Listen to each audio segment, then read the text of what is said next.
Alors, ce qu'on retient dans l'actualité de ce mercredi 17 septembre, d'abord Saint-François-de-la-Rivière-du-Sud qui se prépare en grand à son 300e anniversaire. Vous allez dire, 2029, c'est loin, c'est dans 4 ans. Oui, mais ça vient vite. Vous savez comme moi que le temps passe très vite. Et là, comme on doit s'organiser, on demande à la population, aux citoyens et citoyennes de Saint-François, de donner leur opinion sur sondage MRC de Montmagny. On peut partager ses idées, ses préférences concernant les activités thématiques, legs qui devraient marquer ce tricentenaire. Moi, je trouve ça le fun qu'on puisse demander à la population comment vous voyez ça, le 300e anniversaire. Alors, imaginez-vous là, que là, vous avez jusqu'au 15 octobre, mais imaginez-vous qu'après ça, il faut mettre la machine en marche. Puis 4 ans, c'est vite passé. Alors, s'il y a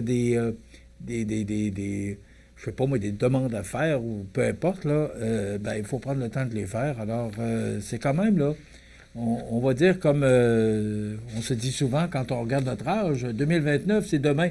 Alors, déjà, on veut s'organiser. En fin de semaine dernière, la Sûreté du Québec, en collaboration avec plusieurs partenaires, a mené des opérations Impact VHR Quad dans Charlevoix, Portneuf, Bellechasse et les Aides-Chemins. Et c'est 252 quads et 111 autres véhicules en route, tels que des motocross et motos hors route qui ont été interceptés. Le bilan, 31 constats d'infraction liés à la loi sur les véhicules hors route, 9 autres constats, 21 avertissements et 6 expulsions de sentiers. Ça veut dire que lorsque les policiers interviennent dans ce genre d'opération-là, ça veut dire qu'il y en a qui passent à côté des lois. Alors, c'est toujours... Et c'est pour la sécurité de tous, tant pour vous que pour ces gens-là qui utilisent ces véhicules. Lupo, qui a ouvert ses portes le 26 décembre 2023, connaît un succès vraiment phénoménal. On devrait peut-être le recevoir au cours des prochains jours, du moins l'invitation est lancée. En un an à peine, 8500 visiteurs ont franchi les portes du sanctuaire. Sur Google, c'est 4,9 sur 5 basé sur plus de 430 avis, puis 12 000 abonnés Facebook. 65 des visiteurs parcourent entre 3h30 et 4 heures pour se rendre à Montmagny.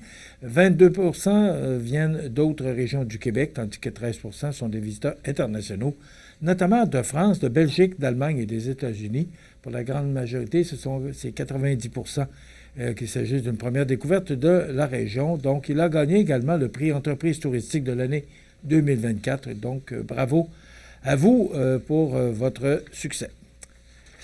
Maintenant, sur la scène provinciale, nationale et internationale, d'abord, ce matin, il y a un sondage léger qui parle, vous savez que mardi passé, M. Legault a annoncé un remaniement ministériel et 69 disent que ça ne change pas grand-chose dans leur vie que ce remaniement. Alors, la question qui a été posée, c'est la semaine dernière, le premier ministre François Legault a procédé à un remaniement de son Conseil des ministres. Croyez-vous que cela donnera un nouvel élan à son gouvernement? Et 69 disent non, 14 oui, et 18 ont refusé de répondre ou ne sait pas. Et s'il y avait des élections provinciales aujourd'hui, pour quel parti auriez-vous l'intention de voter? Le Parti québécois, qui encore remporte la palme avec 3 de plus qu'au dernier sondage, le 20 août dernier, avec 35 le Parti libéral, avec Pablo Rodriguez, plus 1 à 26 M. Legault, moins 1 à 17 M. Duhem, avec plus 1 à 10 et Québec solidaire, dernier, avec moins 2 à 9 Québec solidaire, là, qui continue à baisser dans les sondages. Donc, c'est un sondage léger publié dans le Journal de Québec de ce matin. Vous savez, on parle beaucoup du troisième lien, puis beaucoup disent on n'a pas besoin de ça, puis on a 2 ponts, puis le pont Laporte, a été inauguré en 70, et donc il a 55 ans, et le pont de Québec a 100 ans. En fin de semaine, sous la plume de Jérémy Bernier, une femme qui a reçu des débris provenant du pont de Québec alors qu'elle circulait en voiture déplore la détérioration de la structure, bien que la société qui est chargée de sa restauration assure qu'il est toujours sécuritaire. Et là, la dame dit « Ouais, mais si j'avais été en décapotable. » Alors, Il a 100 ans, le pont. Et la société qui s'occupe du pont de Québec ou des ponts, c'est les ponts Jacques-Cartier et Champlain Incorporés. C'est la société d'État qui s'occupe de la restauration et de l'infrastructure depuis novembre dernier. On doit le peinturer prochainement parce que vous savez que maintenant, le pont a été racheté par le gouvernement du Canada et c'est le gouvernement du Canada qui doit s'en occuper. Plusieurs milliards de dollars seront investis d'ici les 25 prochaines années. Mais là, il est grand temps qu'on procède à sa restauration parce qu'il a été négligé pendant plusieurs années.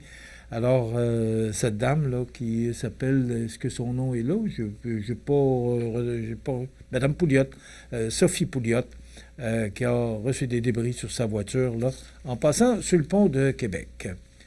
Le conseil municipal de la Ville du Québec appuie la résolution du maire de Québec qui a appuyé la majorité de la solution du maire de Bruno Marchand pour permettre la tenue de matchs avec de l'ambiance. Alors hier, lors d'un vote sur l'avis de motion pour la modification du règlement d'urbanisme de la Ville, tous les conseillers municipaux ont dit être en faveur de celle-ci, à l'exception de l'élu de Limoilou, Jackie Smith, qui est d'ailleurs candidate à la mairie. Cette modification permettra aux jeunes sportifs de l'Académie Saint-Louis de faire du bruit et profiter de l'ambiance pendant leur match, comme les élèves de toutes les autres écoles du territoire, histoire à suivre. Et ça doit être entériné, si tout le monde, si tout est conforme, le 2 octobre et en vigueur le 3. Et je termine sur un article de Mathieu Boulay du Journal de Québec ce matin qui dit que les consommateurs doivent composer avec des hausses de prix sur la viande pouvant aller jusqu'à 30 % alors que le Québec a présenté le plus haut taux d'inflation au Canada au mois d'août.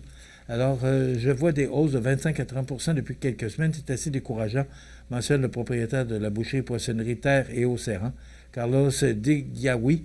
Je n'ai jamais vu des prix aussi élevés depuis plus de 20 ans. Et je pense que c'est pas fini. On n'a pas fini d'en voir. Il y a beaucoup d'actualités. Vous savez, Mme Freeland, Christian, qui a décidé de quitter son poste de ministre et s'en va pour reconstruire l'Ukraine quand tout ça sera réglé. Mme Freeland, qui a été vice-première ministre et ministre des Finances, probablement s'ennuyait au transport. Mais voilà, demain, on reçoit Gabriel Brisebois qui vient nous parler de son livre « Le Courage ».